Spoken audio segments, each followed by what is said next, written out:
वसुदेवसुतं देवं कंसचाणूरमर्दनं देवकी परमानन्दं कृष्णं वन्दे जगद्गुरो। सज्जनों, क्रिकेट वर्ल्ड कप 2023 अत्यंत जोरों शोरों के साथ चल रहा है और बहुत से भक्तों ने यह प्रश्न किया कि फाइनल कौन जीतेगा और ट्रॉफी कौन लेकर के जाएगा। सज्जनों, अगर भारतीय टीम की बात करें तो इसमें 3 अत्यंत महत्वपूर्ण खिलाड़ी बैटिंग के हिसाब से। रोहित शर्मा जो भारतीय टीम के कप्तान भी है, विराट कोहली जो सबसे सीनियर खिलाड़ी है और वनडे में शतकों के अंदर वो सचिन तेंदुलकर के रिकॉर्ड की बराबरी करने जा रहे हैं। सचिन तेंदुलकर ने वनडे में 49 शतक मारे हैं और विराट कोहली 48 शतकों के साथ दूसरे नंबर पर है। और तीसरे नंबर पर जो भारतीय टीम में है वो है केएल राहुल, जो विकेट कीपर कम बैट्समैन है और अभी अच्छी फॉर्म के अंदर चल रहे हैं।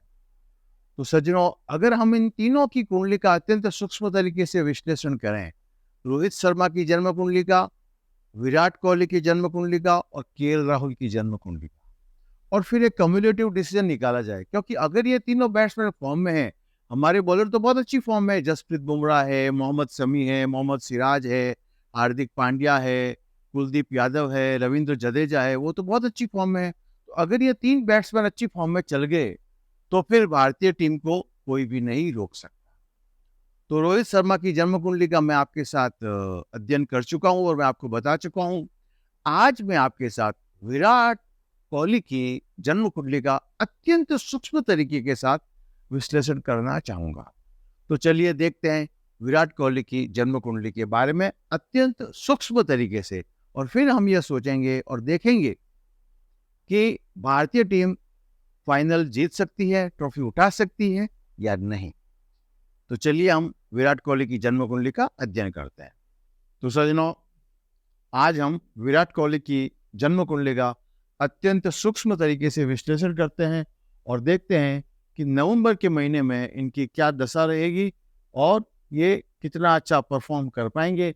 क्योंकि एज ए बैट्समैन, जैसा मैंने पहले आपको बताया, रोहित शर्मा, विराट कोहली और केएल राहुल अगर ये चल गए बैट्समैन बैटिंग के अंदर, तो भारत को कोई भी नहीं रोक सकता वर्ल्ड कप की ट्रॉफी उठाने के अंदर।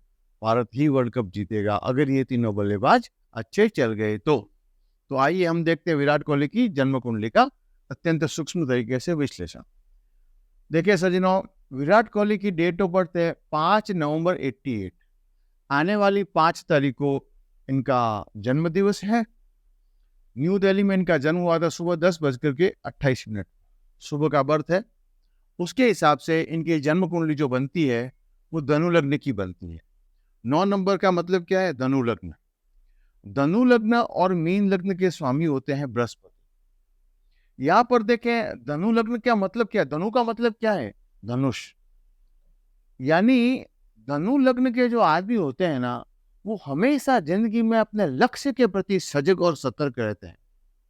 यानी विराट कोहली को आप देखें, हमेशा इनका लक्ष्य, पहले तो इनको अपना लक्ष्य साफ क्लियर होता है और फिर वो हमेशा अपने लक्ष्य के प्रति सजग और सतर्क रहते हैं। तो सबसे पहली बात, इनका लग्नेश यानी धनु लग्न के धनु राशि का स्वामी कौन है? बृहस्पति। बृहस्पति कहां पर बैठे हैं? यहां पर देखिए, 6ठे भाव के अंदर। तो जब कभी भी लग्नेश 6ठे भाव में बैठते हैं तो मतलब क्या? आदमी को जिंदगी में बहुत परेशानियां उठानी पड़ती है, बहुत दुखों का सामना करना पड़ता है और बहुत परिश्रम करना पड़ता है। आप देखिए, विराट कोहली की जब ये 18-19 साल के थे तो इन्होंने अपने पिता को खो दिया था। तो सोचे आप, एक 18-19 साल का बच्चा और उसके सर से पिता का साया उड़ जाए तो कितनी तकलीफों का सामना किया होगा इस आदमी ने। और आपको मालूम है, क्रिकेट के अंदर भी उस समय सचिन तेंदुलकर, वीरेंद्र सहवाग, युवराज सिंह, राहुल द्रविड़, सौरव गांगुली, इतने बड़े बड़े नाम, महेंद्र सिंह धोनी, इतने बड़े बड़े नाम इंडिया की क्रिकेट टीम में थे, फिर भी इन्होंने अपनी जगह बनाई।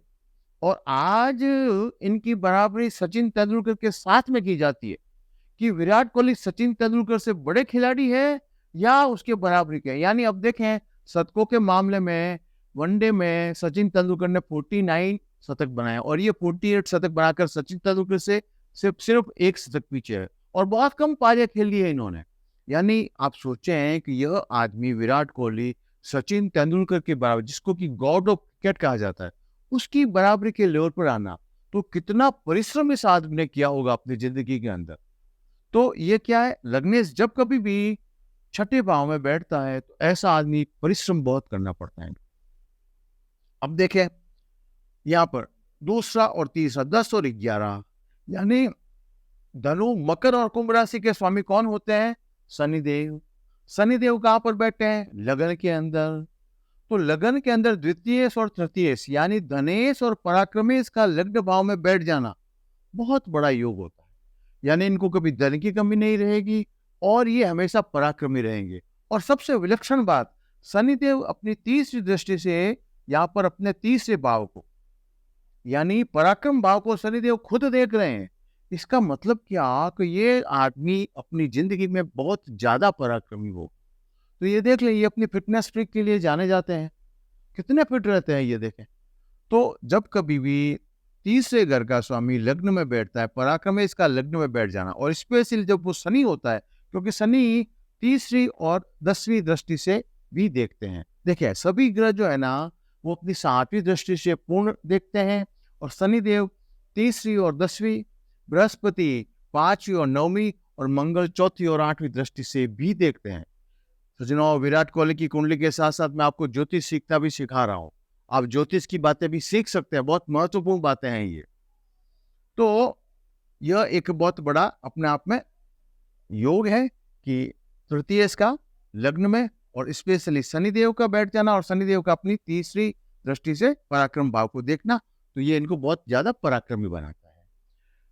चौथे घर की बात हो गई, वो बृहस्पति मीन राशि के स्वामी यहाँ पर बैठे हैं।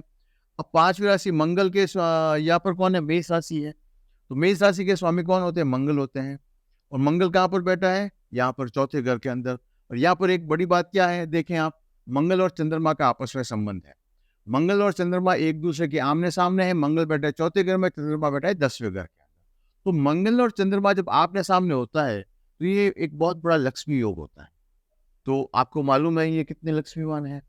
इसमें सबसे बड़ी बात, आगे चलते अब देखते हैं अपन कि ये जो शुक्र यहाँ पर बैठे हैं कन्या राशि के, और यहाँ पर एकादश भाव में बुध बैठे हैं तुला राशि के, तो शुक्र और बुध का क्या हुआ है? इंटरचेंज हुआ है। यानी शुक्र बैठे हैं बुध की राशि में और बुध बैठे हैं शुक्र की राशि में। तो ये परिवर्तन योग जो होता है ना वो बहुत महत्वपूर्ण होता है। तो यानी इनको कर्म से और इनको लाभ भाव से अत्यंत फायदा होगा। यानी ये जितने ज्यादा कर्म अच्छे पराक्रम करेंगे उतना ज्यादा इनको फायदा होता जाएगा। यहाँ पर एकादश भाव के अंदर बुधादित्य योग भी है। सूरज और बुध दोनों का साथ में बैठना बुधादित्य योग कहलाता है ज्योतिष के अंदर। तो बुधादित्य योग भी आदमी को बहुत ज्यादा बुद्धिमान बनाता है और बहुत ज्यादा प्रसिद्ध बनाता है। तो ये भी एक बहुत बड़ा योग इनके अंदर बत रहा है। अच्छा, यहाँ पर ये देखें कि नवम भाव क्या होता है? भाग्य भाव। भाग्य भाव के स्वामी कौन है? यहाँ पर भाग्य में क्या कौन बैठी है? कौन सी राशि है? सिंह राशि। सिंह राशि के स्वामी कौन होते हैं? सूरज। सूरज कहाँ पर बैठा है? एकादश भाव में। एकादश भाव क्या होता है? लाभ और इच्छा पूर्ति का। तो सूरज का यानी भाग्येश का एकादश भाव में बैठना, यानी हमेशा ये लाभ ही लाभ में रहेंगे और इनकी जो भी इच्छा होगी, जब ये पराक्रम करते रहेंगे तो इनकी इच्छा पूर्ति होती रहेगी। तो ये मैंने आपको बता दिया सारे, शुक्र बुध का, भाग्येश का बता दिया।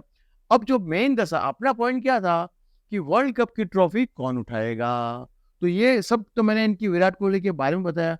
अब वर्ल्ड कप की ट्रॉफी के लिए अपने मैच, जैसा मैंने आपको पहले बताया, रोहित शर्मा, केएल राहुल और Virat Kohli as a batsman, इन तीनों का बहुत बड़ा महत्वपूर्ण योगदान होगा। रोहित शर्मा के बारे में आपसे मैं पहले ही बात कर चुका हूं। अब मैं बात कर रहा हूं विराट कोहली की। तो नवंबर के महीने में ये सारे फाइनल वगैरह खेले जाएंगे, सेमीफाइनल, फाइनल और बचे हुए मैच। तो नवंबर के महीने में विराट कोहली की कौन सी दशा होगी? एज ए बैट्समैन ये तो परफेक्ट है, सारे योग भी बता रहे हैं कि बहुत परफेक्ट आदमी है, पराक्रमी है, फिटनेस फ्रीक है। इनकी फिटनेस को लेकर के आप देखें ये सिंगल्स कितना ज्यादा लेते हैं, है ना। मैं पहले भी इनको बता चुका हूं कि यह समय जो है ना आप ऊंचे शॉट मत खेलो, बस जमीनी शॉट खेलो। जमीनी शॉट जब तक ये खेलते रहेंगे इनको कोई भी आउट नहीं कर सकता। मैंने इनको पहले ईमेल भी कर दिया था एक बार कि आप इस वर्ल्ड कप में जमीनी शॉट ही खेलना।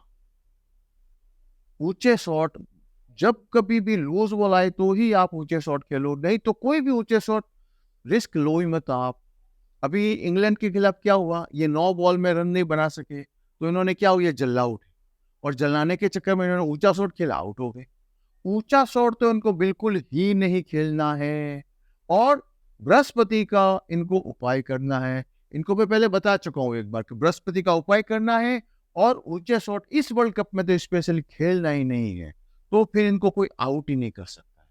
अब आप बात करते हैं हम इनकी दशा की, तो देखिए अभी इनकी जो प्रेजेंट में दशा चल रही है ना, वो चल रही है राहु में शुक्र में शनि। कब से चल रही है, 2 सितंबर 23 से 24 फरवरी 24 तक। तो इस टाइम पीरियड में जो इनकी दशा चल रही है राहु में शुक्र में शनि, यानी महादशा, दशा और प्रत्यंतर दशा। और उसके अंदर भी अपन सूक्ष्म दशा ले, जैसे मैंने आपको बताया कि हम विश्लेषण करते हैं नवंबर के महीने के अंदर।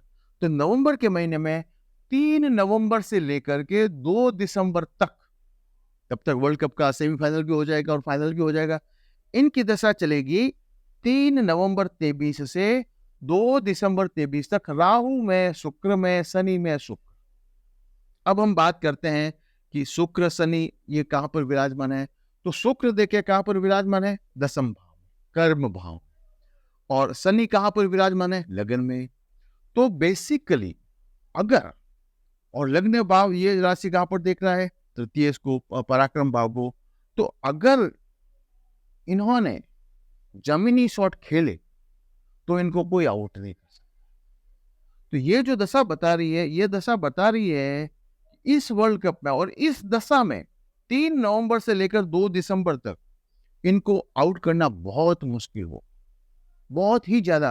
क्योंकि देखिए शुक्र जो होता है ना, एकादश भाव 7 और ये अपना षष्ठेश। तो शुक्र बेसिकली क्या है, इनका लाभेश भी है, तो वो भी दशा, इनको लाभेश की दशा चल रही है। शनि कौन है इनका, धनेश और पराक्रमेश। तो बेसिकली क्या चल रही है इनकी दशा, धनेश, पराक्रमेश और लाभेश और षष्ठेश। यानी पराक्रम से और परिश्रम से अगर ये खेलते हैं तो इनको कोई आउट ही नहीं कर सकता। और पराक्रम और परिश्रम ये करते ही हैं, कोई संदेह ही नहीं है इसके बारे में। तो मेरे हिसाब से ये जो टाइम पीरियड है 3 नवंबर से लेकर के 2 दिसंबर, इस टाइम पीरियड में इनको कोई भी आउट करना बहुत मुश्किल होगा उसके लिए। बस इनको एक ही चीज ध्यान रखनी है कि जितने ज्यादा जमीनी शॉट मार सके, ऊंचा शॉट इनको नहीं खेलना। बस इनके लिए एक ही उपाय है कि इनको ऊंचा शॉट नहीं खेलना है। और ये देख लेना आप आने वाले मैचों में बिल्कुल भी ऊंचा शॉट नहीं खेलेंगे।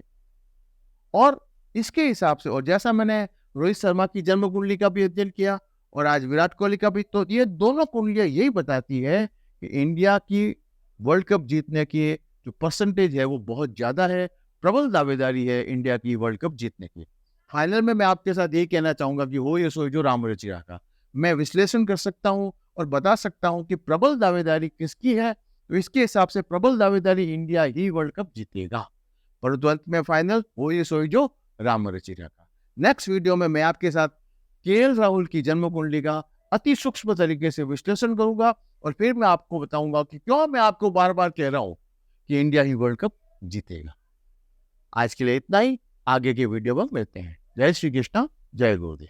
तो सज्जनों, इस तरीके से मैंने आपके साथ विराट कोहली की जन्म कुंडली का अत्यंत सूक्ष्म तरीके से विश्लेषण किया और मैंने आपको बताया कि 19 नवंबर को जो फाइनल होएगा और उसके पहले जो सेमीफाइनल होएगा और उसके पहले जो मैचेज होंगे, उस टाइम पीरियड में विराट कोहली की क्या दशा, महादशा, दशा, अंतरदशा, प्रत्यंतर दशा चलेगी और इस दशाओं में विराट कोहली कैसा प्रदर्शन कर पाएंगे। तो इन सब के आधार पर हम क्या कह सकते हैं कि भारत ही फाइनल ट्रॉफी जीतेगा। इसके प्रबल दावेदारी भारत की है और भारत ही वर्ल्ड कप 2023 का जीतेगा। सजनो होए सोई जो राम रचि राखा को तर्क पड़ा वही सासा। मैं एज ए ज्योतिषाचार्य ये बता सकता हूँ, संभावना सबसे ज्यादा 99% हम कह सकते हैं कि भारत ही विश्व कप जीतेगा, और बाकी तो वही होगा जो भगवान चाहेंगे। ठीक है सज्जनों, तो हम नेक्स्ट वीडियो में केएल राहुल की जन्म कुंडली का अत्यंत सूक्ष्म तरीके से विश्लेषण करते हुए आपके साथ में वापस आऊंगा। जय श्री कृष्णा, जय गुरुदेव, हरे कृष्णा।